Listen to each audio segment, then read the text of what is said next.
today's plate of history beans, I'll take a quick look at how smallpox, also called coughing sickness or running face sickness, devastated Native American tribes starting in the 16th century. One irony of the Old West is that the events that received the most attention regarding the fall of Native cultures, namely the incursion of European people into Native territories, were not the only and perhaps not the main reason tribal people suffered so terribly between the 16th and 19th centuries. Without a doubt, Europeans were often heartless in their designs to take native lands. Treaties were ignored, native civilians were killed, and entire nations were wiped out entirely. That said, though perhaps not as devastating on a human level, disease in terms of decimated native populations played a central role in the demise of many native culture. In his book, Guns, Germs, and Steel, author Jared Diamond estimates that 90% of all Native American deaths between around 1520 and the late 19th century were caused by diseases brought to the Americas by the Europeans. These diseases included measles, plague, whooping cough, yellow fever, and others, but most devastating of all, smallpox. If you've never read Guns, Germs, and Steel, let me highly recommend the book. Diamond, using thousands of historic records, shows how conquering nations throughout history were successful mainly thanks to geographic good fortune. In the case of Native American cultures who lacked immunity to a host of illnesses common in Europe, they fell not so much because they were weak or underdeveloped, as many would argue, but rather because they simply didn't have antibodies to fight disease. Smallpox was well known to Europeans. The illness spread mainly by coughing, thus the term coughing sickness, as I call it in hunting charms, has been around forever. There are instances of 4,000-year-old Egyptian mummies with the familiar scarring associated with smallpox. The stories of native cultures and smallpox are sometimes horrific. For example, it is commonly known that some white settlers working with government agencies gave Native Americans blankets infected with smallpox. They did this knowingly, despite what some people may say. Around the turn of the 19th century, in 1797, Edward Jenner had already invented a vaccine for smallpox. So when Comanche, Kiowa, and many other tribes were given infected blankets, it was with the express intent to kill. It is a hate crime of the first order. On the flip side, in 1832, the United States government sponsored a program to vaccinate Native Americans for smallpox.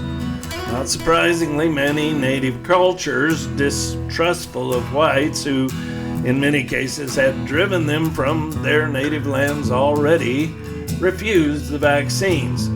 Nevertheless, following the vaccine program, death rates from smallpox decreased among native cultures. It should also be noted that most of the deaths caused by smallpox and other diseases weren't intentionally caused, but rather happened because measles, smallpox, yellow fever, whooping cough, plague all spread easily, and as often as not are spread not only by humans, but by animals. While there were evil intentions at times, for the most part, sadly, the death of so many native people From the Incas in South America and Mexico to the Inuit tribes in the farthest reaches of Canada, an estimated 55 million native people died simply as a result of man's lack of knowledge regarding microbiology and plain old bad luck. That's it for today's Plate of History Beans. If you're interested in more information regarding disease and the way it's affected not only Native American people, but people in places around the globe for many millennia, let me recommend once more Jared Diamond's book, Guns, Germs, and Steel. It is the kind of work that will change your way of thinking. As always, if you like my content, take a minute to hit the like and subscribe icons. I'd also love to hear from you in the comments sections. If you're interested in one of my books, I'll have a link to my Amazon page. If you want a signed copy of a book, leave me a comment in the section and I'll see you get one. Now it's time for Chapter 17 of my novel Hunting Charm, Jake McQueen.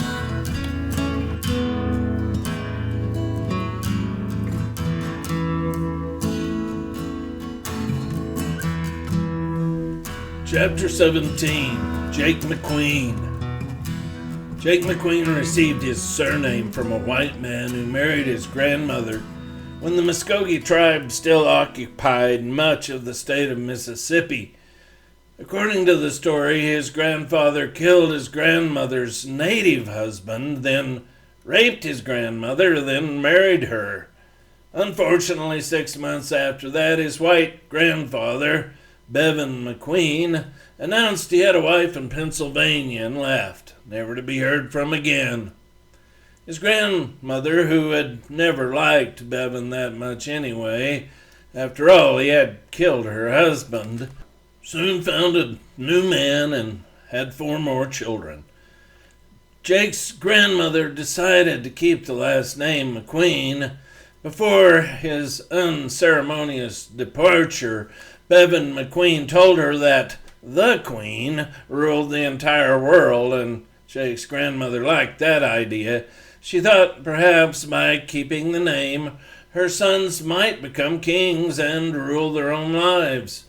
In those days, when the white men ignored treaties and simply moved on to their lands, taking everything, it didn't feel like the Muskogee ruled much of anything. After losing the war between the Creek people and the American army, the tribe embarked on a series of terrible relocations into Texas, Louisiana, Arkansas, and finally into the Indian territories. When they arrived, they weren't sure if this new land would be their permanent home. It wasn't the first time soldiers issued blankets, tools, and empty promises. The Muskogee weren't accustomed to living in teepees and tents like the Plains tribes that came and went, sometimes helping and other times killing. In Mississippi, Jake's forefathers had lived in solid lodges built of wood and clay. If they had only had more experience in moving, then maybe things might have been easier. Fortunately, in the new place, trees were plentiful, and the white men had given them good axes. Jake, 12 when they first arrived, spent endless freezing days clearing limbs from trees felled by the older men. With logs, they built a single lodge where over 20 people spent the first winter. To survive, they ate mules and horses and wild onions, acorns, and cattails gleaned from the surrounding area. One afternoon, his mother, the woman called Crazed Tongue, left the lodge to forage in the forest and never returned. They found her later, dead, seated with her back against an oak tree. Jake's father died a few weeks later from the coughing sickness. During those days, as freezing winds howled around the lodge, Jake never enjoyed a moment's rest. He spent each day chopping wood, hunting, or gathering whatever he could to help feed everyone. Meanwhile, his father's second wife grew ill. When she died, Jake was left to care for his 3 younger siblings. 2 of the 3 would die in March, again of coughing sickness. Of the 23 members of the McQueen clan who began the winter in the lodge, only 8 remained at the beginning of May. The 4 surviving adults, Jake, now 13, was considered one of the adults, decided they would not build another lodge as originally planned. Instead, they concentrated their efforts on improving and expanding the single building and clearing 2 fields for cultivation. That summer, more family arrived, an older uncle with a wife and a son, a pair of brothers who had been living in Arkansas with their frail mother, and a distant cousin who had a pair of mules, 2 wives, 2 teenage sons, and perhaps most helpful, 3 slaves, 2 men and a stout woman. Despite the warmth of summer, the coughing sickness remained and 3 more died. Still, over an 8-month period before the first snowfall in December, the men managed to kill over 50 deer and filled a smokehouse with meat. With seeds given them by the U.S. cavalry, they harvested nearly 8 bushels of corn, and the following winter passed with only 2 deaths. The 3rd winter, Jake traveled regularly to another Muskogee lodge a few miles to the east. He married that winter, and the following year his first daughter was born. Because the coughing sickness continued to claim lives, especially children and the old, Jake decided to build a lodge of his own. With the help of his one remaining uncle and a cousin, a loose term that had come to mean any Creek tribesman that arrived, he constructed a second lodge and cleared a nearby field to grow maize. As the 4th winter set in, Jake finally began to feel at home in his new surroundings. He grew stronger, muscles bulging from felling trees, plowing fields, harvesting crops. By chance, he purchased a male donkey from a desperate cavalryman and erected a small corral where he penned several other wild ponies gleaned from the surrounding countryside. Though he had no knowledge of breeding horses, mules, or hinnies, his herd expanded to include those breeds. His family grew as well. The year Jake turned 18, his second wife gave birth to his second child, a son. That summer, Jake traveled to southern Kansas with 10 ponies, which he traded for supplies and 2 slaves, a man and Cynthia. The tribal elders, noting Jake's industry, invited him to join their council. At the age of 22, following the death of his last remaining uncle, Jake became the oldest male heir in his family and a Muskogee chieftain. In addition, his second son came, and Jake took a 3rd wife who gave birth to a daughter the following summer. The war between the states came, and soldiers wearing both gray and blue marched through. Forts, renovated or newly constructed, became hubs of activity, and on one afternoon the sounds of rifles and cannon echoed like distant thunder. The conflict between North and South had a mostly positive effect on Jake's fortunes, thanks to sales of lumber and livestock to both sides.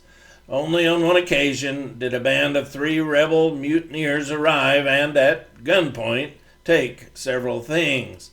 Sensing the men were outlaws, not government agents as they claimed, Jake found the men 2 nights later camped in a ravine 10 miles from his place. With the help of 5 fellow Creek warriors, he took their lives and their scalps, something he had never done before and would never do again. Following the war, a man dressed in a dusty suit came through and told Jake that a new law granted slaves their freedom. Jake, realizing he needed workers, offered each of his former slaves a parcel of land in exchange for part of their crops.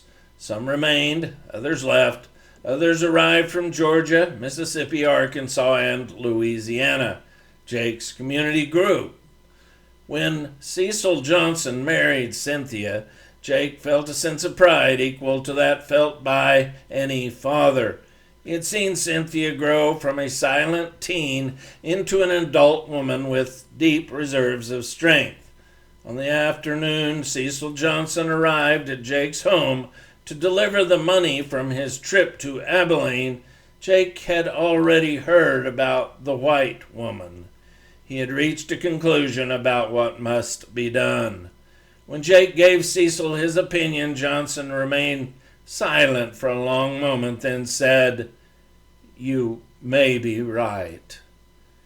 The Creek Chieftain considered refusing the mule money, but knew Cecil would insist he take it.